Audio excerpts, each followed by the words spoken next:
एक छोटे से गांव में एक लड़का जिसका नाम अर्जुन था, अपनी माँ के साथ रहता था। उसकी जिंदगी में बस एक ही खुशी थी, उसकी किताबें। अर्जुन दिन रात पढ़ाई में लगा रहता, लेकिन दिल के किसी कोने में उसे प्यार की तलाश थी, जिसे वह खुद भी नहीं जानता था। एक दिन गांव में एक नई लड़की आई जिसका नाम राधिका था। उसकी मुस्कान इतनी प्यारी थी कि उसे देखकर ऐसा लगता था जैसे पूरे गांव में एक नई रोशनी आ गई हो।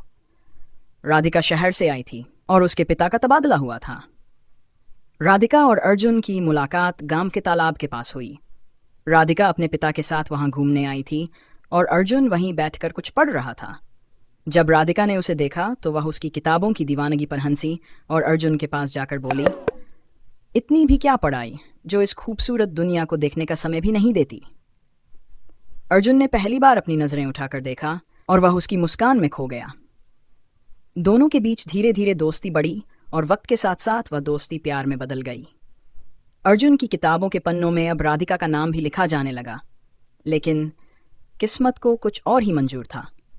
राधिका के पिता का फिर से तबादला हो गया और उसे गांव छोड़कर जाना पड़ा। दोनों के बीच बिछड़ने का वक्त आ गया। विदा के समय राधिका ने अर्जुन से कहा, हमारे प्यार की ये कहानी शायद अधूरी रह जाएगी, लेकिन इसका मतलब ये नहीं कि हमारी मोहब्बत अधूरी है।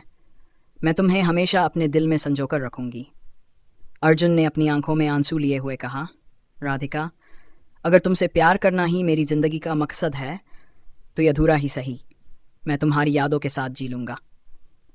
राधिका ने अर्जुन के हाथों में एक छोटी सी डायरी रख दी और कहा, इसमें मैंने हमारे प्यार के सारे लम्हे लिखे हैं। जब भी मुझे याद करना चाहो इसे पढ़ लेना।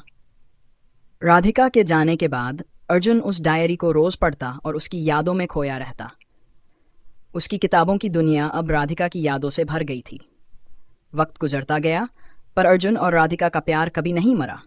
दोनों ने कभी दोबारा एक दूसरे को नहीं देखा, लेकिन उनकी मोहब्बत का वो एहसास आज भी उन पन्नों में जिंदा है। कभी कभी प्यार का होना जरूरी नहीं, उसे निभाने का एहसास ही काफी होता है। अर्जुन और राधिका की कहानी इस बात का सबसे बड़ा सबूत थी।